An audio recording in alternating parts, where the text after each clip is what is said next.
Happy Friday. It's John Gibbons hosting. I'm joined by Neil Dockin, by Cam Wimmer, and by Rob Gutman to talk about quite a few different things today. A lot on a packed agenda in the international break. We're going to finish up talking about Darwin Nunez, the much discussed Darwin Nunez. So we're going to finish on part 5. If you haven't listened to the free show yet on Monday, do have a listen where Harriet hosted, who went through 5 of the current squad. We're going to be doing a little bit more focus on individual players on Monday, which I'm hosting. So Harriet did 5. So we're going to have a little look at Darwin Nunez in part 5 of this. Before all that, if you are listening as a podcast, you've got middle segments from Claire Campbell from Lead Day on the latest on a group litigation against UEFA from Liverpool supporters. We've got Neil with Rory Smith on his new book, Expected Goals. And also, I went to see Glenn Johnson at Anfield at SC Johnson event, and also ahead of Glenn Johnson's playing this Legends game on Saturday. But before all that, I want to talk about Paris a little bit more. And David Conn has written a piece, How the Champions League Final Descended into Chaos.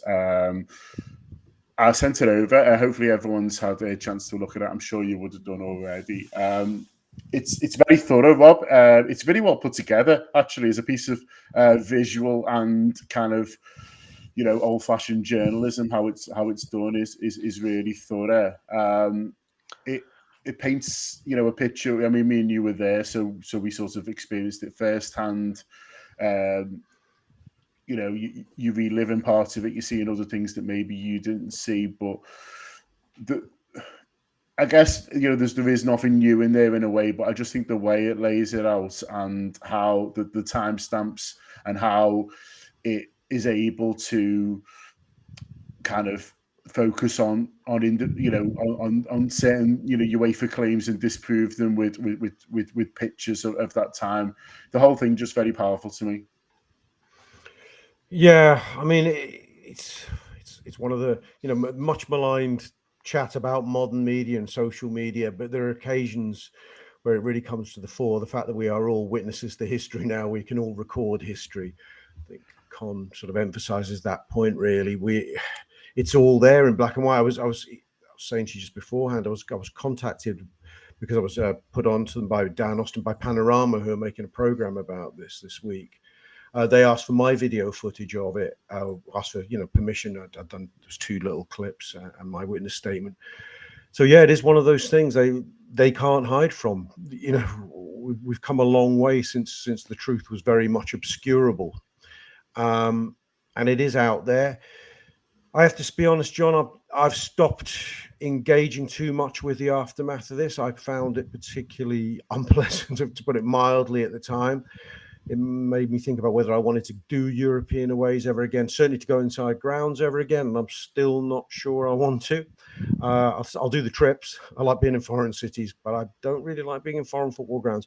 And if I'm honest, I'm probably the wrong person to ask about any strong opinion on this one, to get this off to a flyer, because I just want to put it all behind me.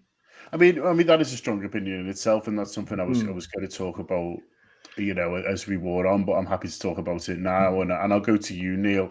I vary wildly on how I feel about Paris. Well, not necessarily how I feel, but how I feel best to deal with it personally. And it is something that's affected me quite a lot. I felt, you know, how when I went to Old Trafford, things sort of came back for me, and things I'd put up with in the past, I sort of was less prepared to. At Goodison Park, when they shut turnstiles and there was no information on why, we would all, you know, in really odd queues to get into there at Old Trafford, where they kept us locked in the car park without information and stuff that probably that we've all put up with for years and all gotten used to and shouldn't have. You know, it comes season back. So a lot of the Paris stuff is there, but I also take Rob's point that, you know, just I kind of swing between the two, really. But part of me thinks, well, you know, it would be good to move on from it for my own mental and personal health. And then you read stuff like David Conn's piece and you think, well, no, because that's exactly what they want you to do.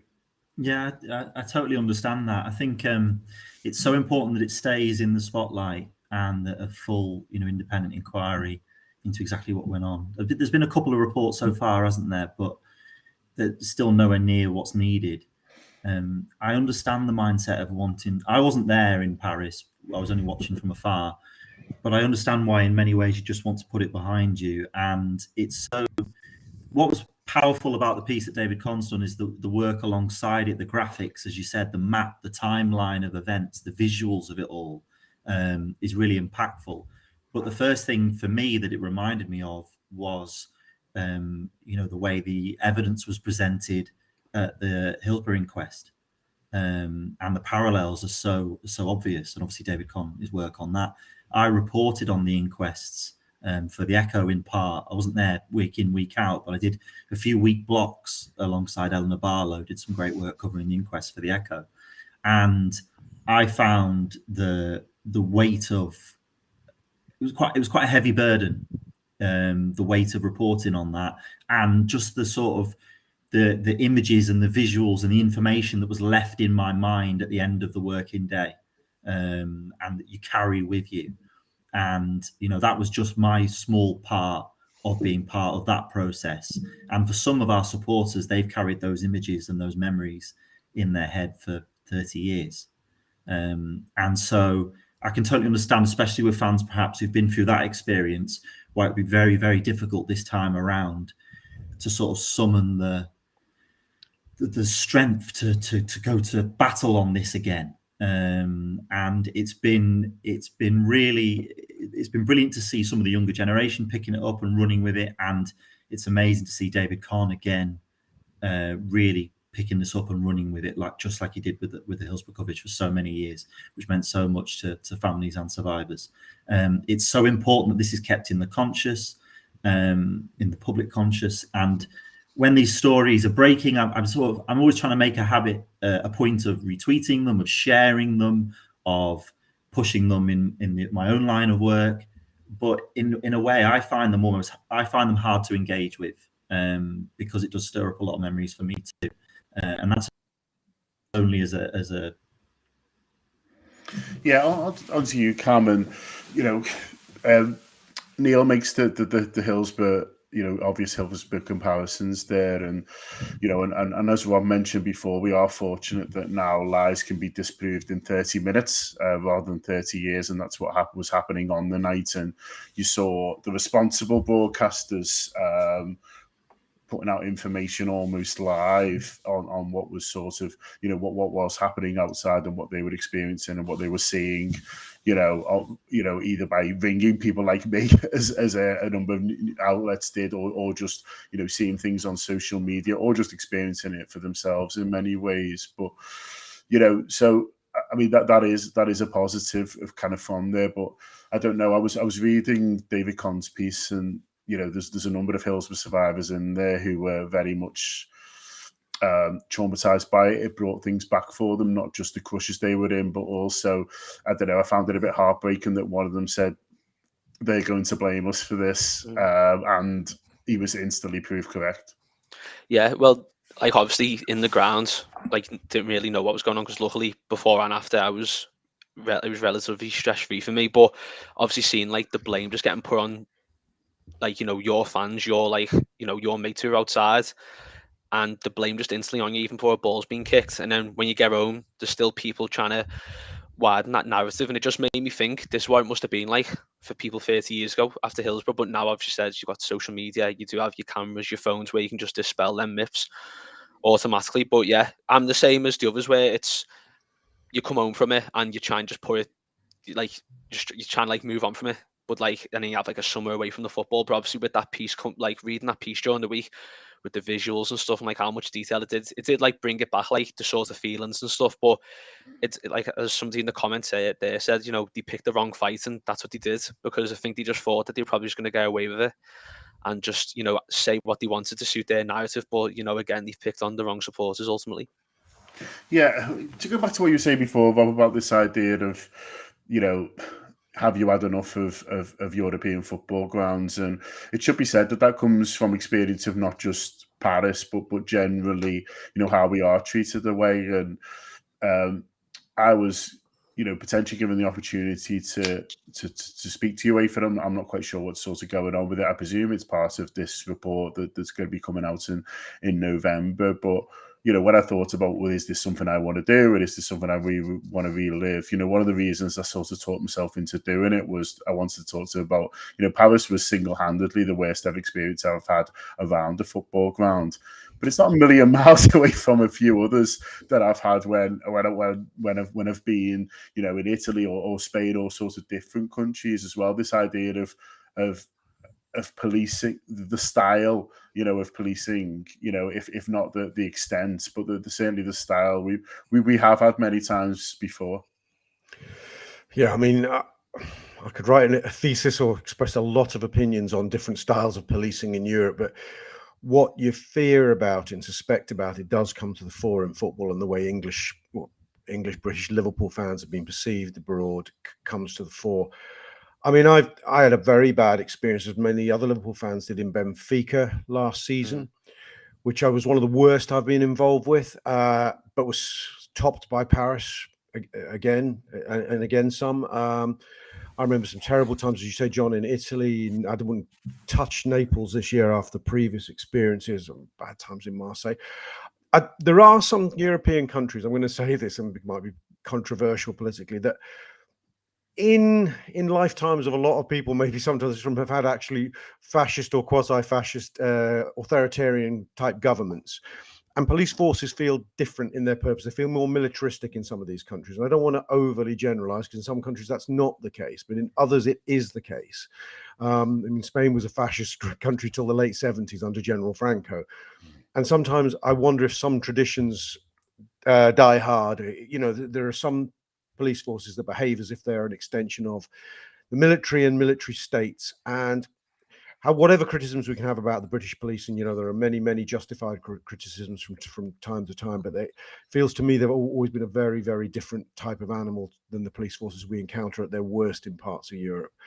And I've reached the point where I thought, I don't want to be their fall guy anymore. I don't want to give them the opportunity to cause stress to me and my family. And for me, it's always that bit more stressful, because it was my boys in Paris, but my youngest was 13 at the time, and I think, I don't want to go through that. I mean, maybe they're younger than me. I actually lived through dangerous football times. Maybe I should have given up going to football when I was 12 and experienced hooliganism. I was at Hillsborough. I mean, I suppose I must be a glutton for all kinds of things, but there just reaches a point where you go, fuck it.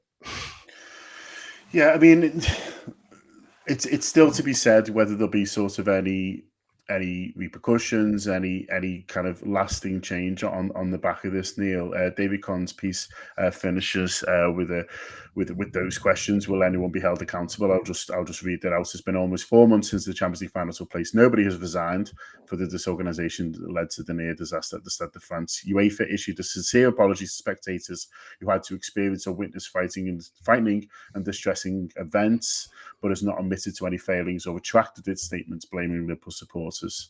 UEFA also set up an independent review to investigate how the final descended into chaos, which is due to report in November. And then there's something about the Northwest Regional Organised Crime Unit has began an investigation into the allegations of ticket fraud, and the French Senate report concluded that it was unfair to have tried to blame the Liverpool supporters for the disturbances, as the Interior Minister did, to divert attention away from the state's inability to adequately manage the crowds and to curb the actions of several hundred violent and coordinated delinquents.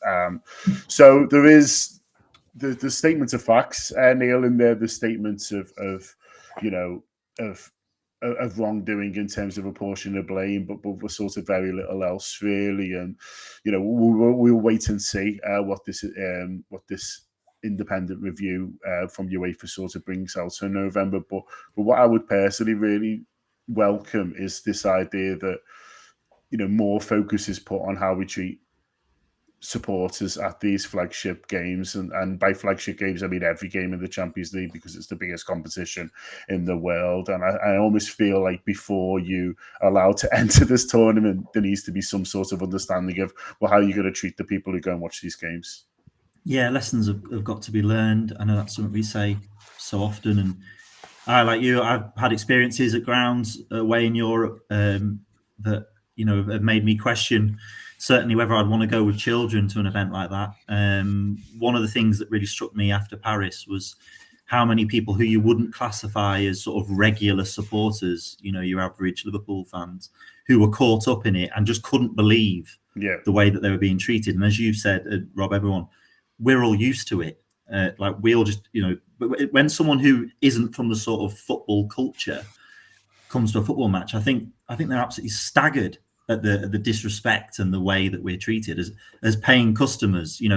Customers who are paying hundreds and hundreds of pounds to be entertained and to be treated in that way. And that almost for me is what gives me some hope that this might be different.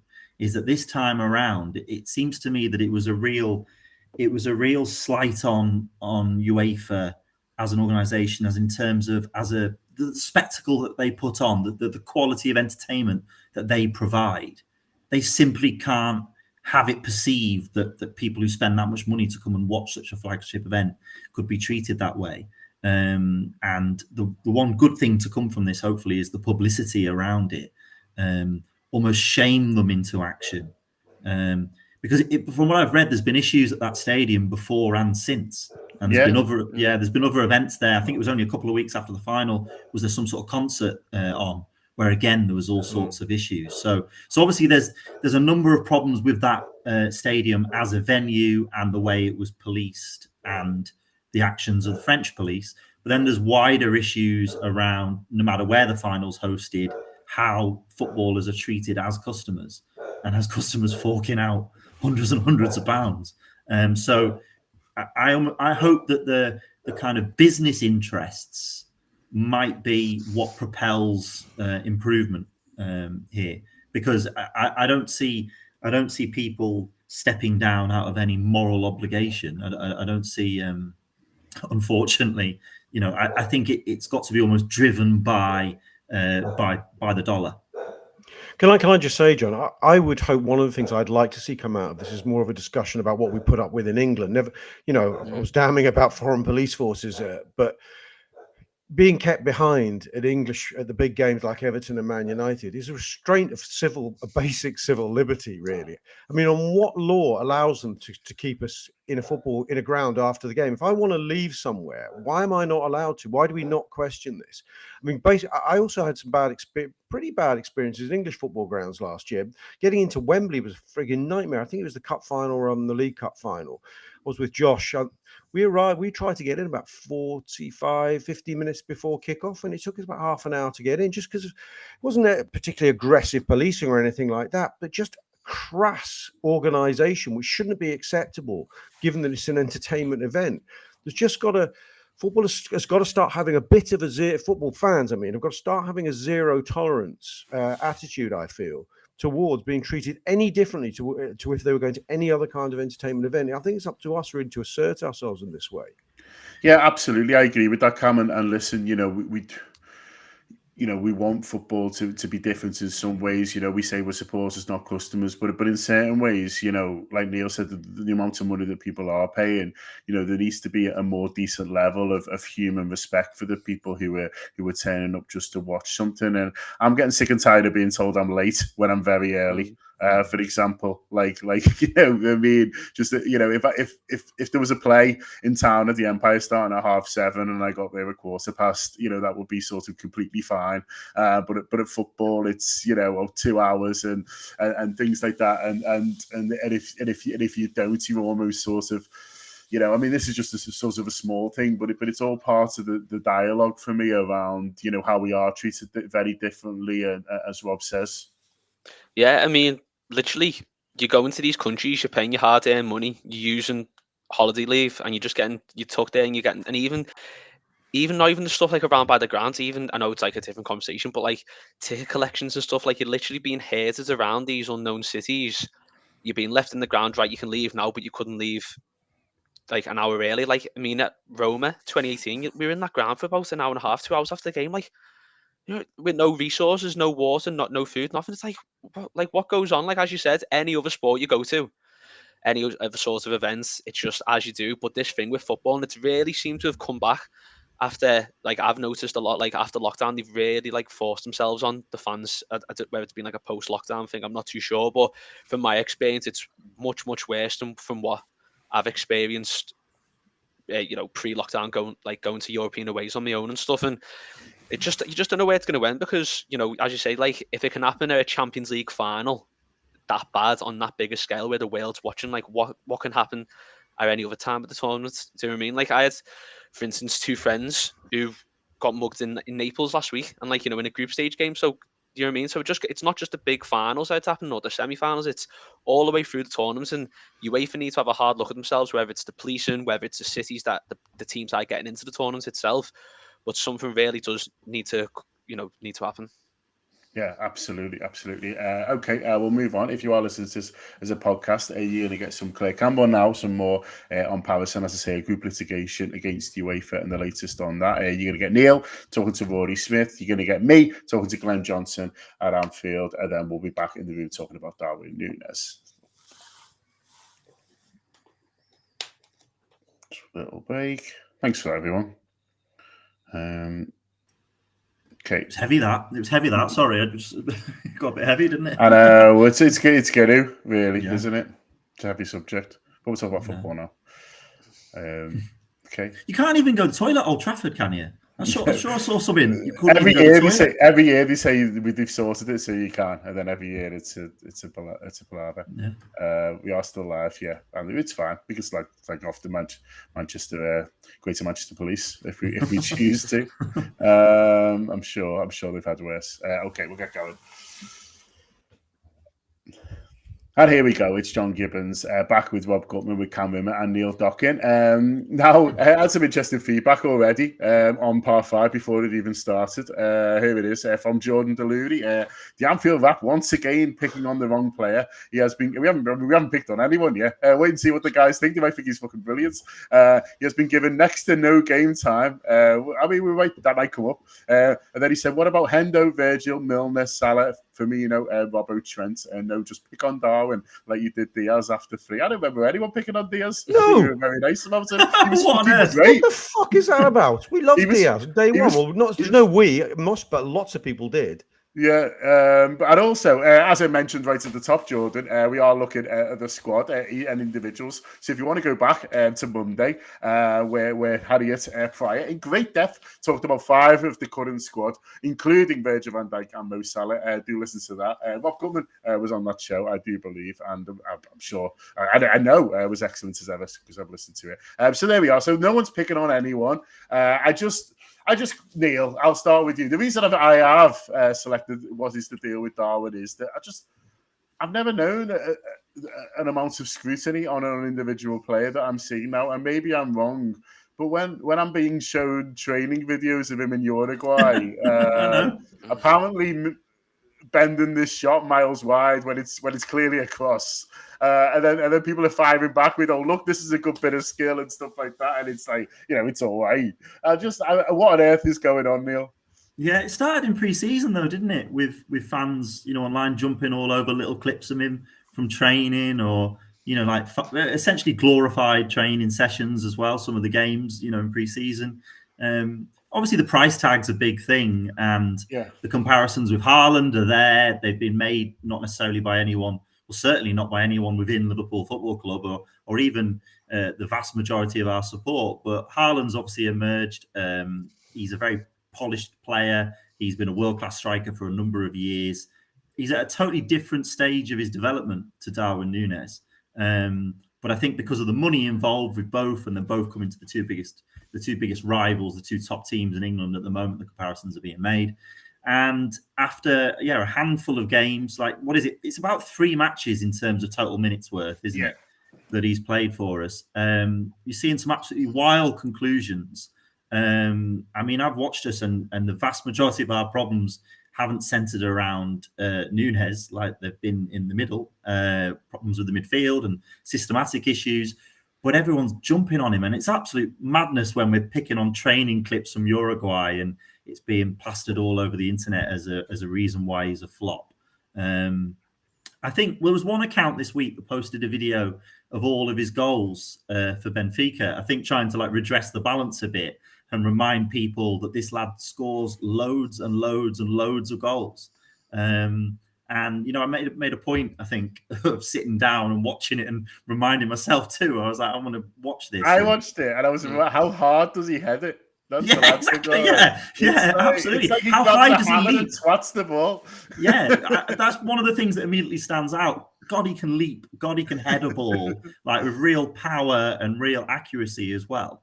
I mean, if you watch that video, he scores all types of goals. That's the thing. The things that struck me from it straight away. He scores all types of goals. He scores lots of very instinctive finishes, lots of scruffy finishes, almost like Jota. You know, and I have absolutely no problem with a striker who scruffily finds the net over and over and over again. Not everything has to be, you know, slick and sublime. There are obviously, you know, areas of his game that he needs to work on. Sometimes his touch and his link-up play, and he looks quite raw at times. But he's 23, and we've signed him on a 6-year contract. So after 3 games, Jurgen Klopp isn't sitting there right now thinking need to sack him off. Like, this has failed. This hasn't worked out. I mean, everyone just needs to apply a bit of perspective and like give the lad a bit of time. Give him time to settle in and time to show us exactly how good he can be. Because if you watch that video, you watch all of those goals, there's no way you can tell me you're not seeing there's a lad there with great movement and a lad who can finish and someone who could develop into a great 9, because he definitely could. Cam as a man who's always slick and sublime. Have you seen enough of him yet to make a decision, or you know, like Neil, do you feel, you know, there's enough there looking back to think, well, let's just hold our horses here and see what happens? Yeah, it's just been.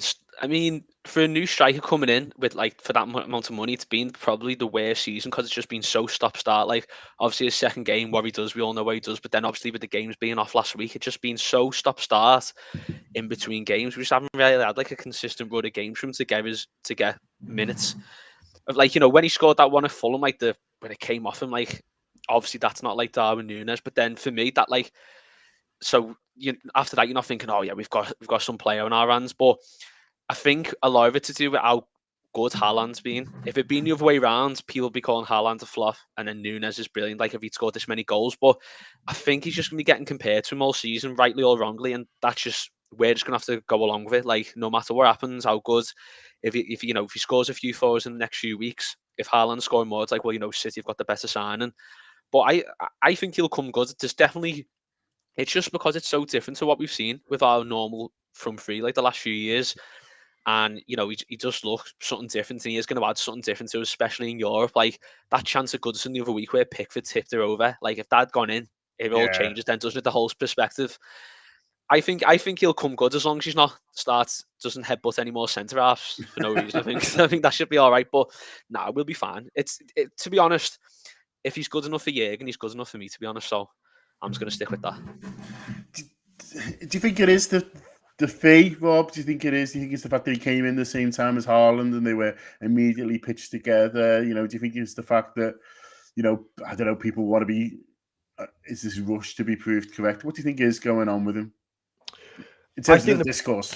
Yeah, I think the pressure it's hugely to do with the fee and the sense that there was a parity in his fee and Haaland's. But I mean, firstly, that's not a fair comparison because although their fees are similar, Haaland is earning at least double the money Darwin Nunez has. So the market, it values his wage ability to earn a certain wage as being twice that of Nunez's. Nunez is much more of a punt than Haaland is. No one expects Nunez to be the surest thing that ever lived.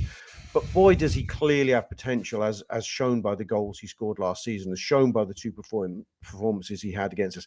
I did caution when we analysed him in minute detail just after he signed, and we did several shows in the summer on the Transfer Gutter show. We talked about him.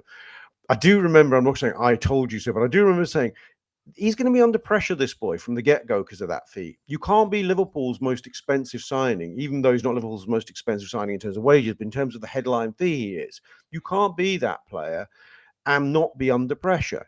And a lot of people say, no, he'll be fine. Liverpool's got a great setup, great culture. But unfortunately, as Klopp said, young men, young people these days are going to take what happens on media, on social media in particular, very, very seriously. We live in this crazy era now of bants culture, don't we? Whereby people don't even believe what they think about Darwin Nunez, but they think it'd be funny to find a clip of him doing shit. And if he hasn't scored in the last game, then their clip is the most important thing that's happened in the last week of Darwin Nunez's life. and that holds court or holds supremacy until Darwin Nunez scores an actual goal in a football match. And that's the culture we're living in now. If I'm being objective about it, I mean, one, yes, he needs time, but even in the short amount of periods we've had to look at him so far, I think he's done really, really well. I don't think he's done the 9 to 9.5 out of 10 level of player I expect him to be, but I think he's been a solid 7, 7.5. Actually, that's not really fair. He's shown flashes of world-classness about him. The goal he scores against Fulham on his debut is unbelievable, and he nearly does it twice, by the way.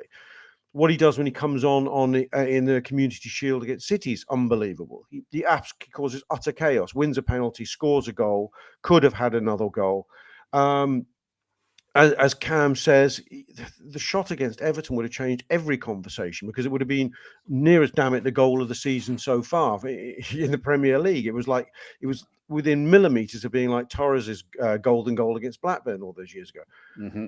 And this isn't within the context of a hugely disrupted start. It's not like he's played 6 games on the bounce and only bagged once. He's done absolutely fine. His stats per minute will stand up to scrutiny, alone as it is thus far.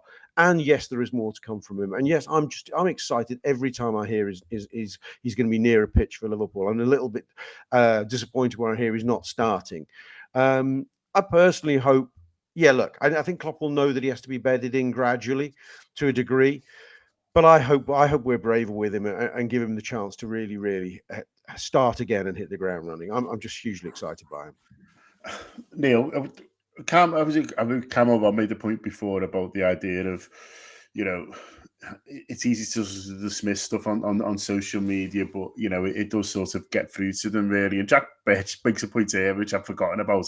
He says in pre-season he took to Twitter to silence the critics. I think the fact that he reacted to that in meaningless friendlies has meant that the opposition fans can reasonably think they can wire them up by highlights of his misses. And I'm not sure I completely agree with Jack in terms of the motive of why people doing it. I think people would do it anyway, but the reaction, which I'd sort of forgotten about, when he scored for it was, he pointed out, the criticism already. I guess to show that these things do have an importance, even if it's easy sometimes to go, it doesn't really matter. Yeah, social media is so interwoven into all of our lives now. You can imagine, I saw someone making the comparison, you can imagine, 20 years ago, if Robbie Fowler had missed a few chances in pre-season, there'd be videos, everywhere, and people be slagging him off, and then he'd smash in 4 or 5 against Fulham or whatever it was. Well, I was thinking of Peter Crouch. Remember Peter Crouch couldn't buy a goal for ages? Like half a season it felt like. I mean, yeah, it took to but I was thinking, imagine that now, like, it'd just be like fucking, especially like Crouchy's like an unusual looking fella, isn't he? Like, the memes, Neil, the memes that I know. And when he finally scored, Crouch, they tried to take it off him. Yeah, no, absolutely. I mean, it fuels so many stories. Fans say this, fans believe this, fans can't believe. Click that. Those are the headlines. It's all around engagement on Twitter, likes and shares, and people know they can stick up a video of Darwin Nunez, playing a cross come shot or whatever it might have been in training, some mank account, and they know that they'll get 20,000 retweets because people want to have a laugh at Liverpool centre forward. I like to think that the players themselves are quite grounded, and the education around football and within clubs that players coming through now, they know it's part and parcel of the game, and that hopefully they can cut through a lot of that noise and see it for what it is. The opinions that matter are the opinions of the coaching team and his fellow players and the people close to him. You can't live your life worrying about what strangers say about you on the internet. Why would you? These aren't people you respect, so why should you respect their opinions? You worry about what people who matter think. And Darwin's going to be absolutely fine. As I say, it's just a matter of time. Haaland, people, again, that comparison, he's had 3 years at Dortmund playing in the Champions League. Although they may be of a similar age, I don't think they're exactly the same stage of development. Strikers mature, they come of age at different ages. I'm not making a comparison to him stylistically, but Drogba was 24, 25 before he suddenly burst onto the scene and became this top star. Players' trajectories are different, and we've just got to be a bit patient, show a bit of perspective. I think Jota will perhaps start more games than not at the moment as the 9, and Darwin will be eased in more. And that was probably Jurgen's plan all along, but obviously because of the injury crisis, we've not had that option.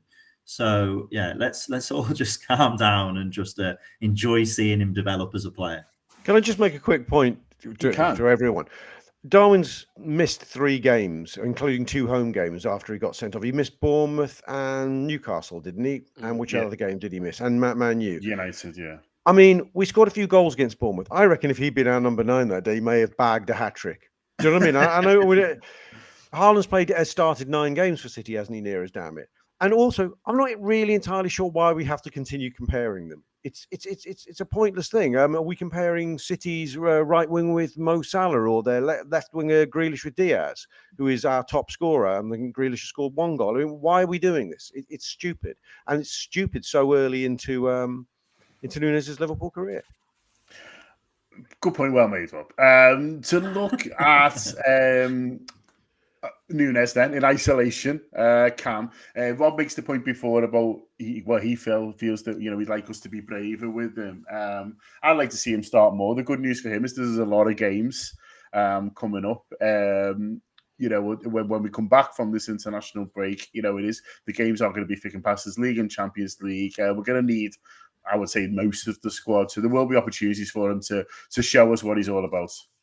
Yeah, definitely. He'll don't think, I mean, as it was mentioned before, like Jota's probably Jota's coming back from injury. He's going to be wanting to start, and I don't think he'll be starting every game, but he is going to be starting. He's going to be getting guaranteed minutes. But to be honest, whether it's Nunez or not, as long as we just start winning and start scoring again, that's all I'm really bothered about at the minute. But it would be a bonus if I was just hoping he was going to get that big goal. And obviously he wasn't playing at United, but just think if he'd got a big goal in United or at the Derby, it might have turned things around. But to be honest, we've got enough big games coming up now. We've got City at home in a couple of weeks, so that's all I'm saying. We're a City at home, that'll do us. Listen, we're going to leave it there. Huge thanks to the guys for joining me on this restream, and also for all the people who took part in the insert as well. Hope you've enjoyed this. Hope you've enjoyed TAW Live. If you go into Anfield this weekend, either for the Legends game or the Women's game, have a fantastic time. And yeah, we'll be back next week with more of this free show on Monday. I'm hosting more of the Squad Analysed. Up the Reds.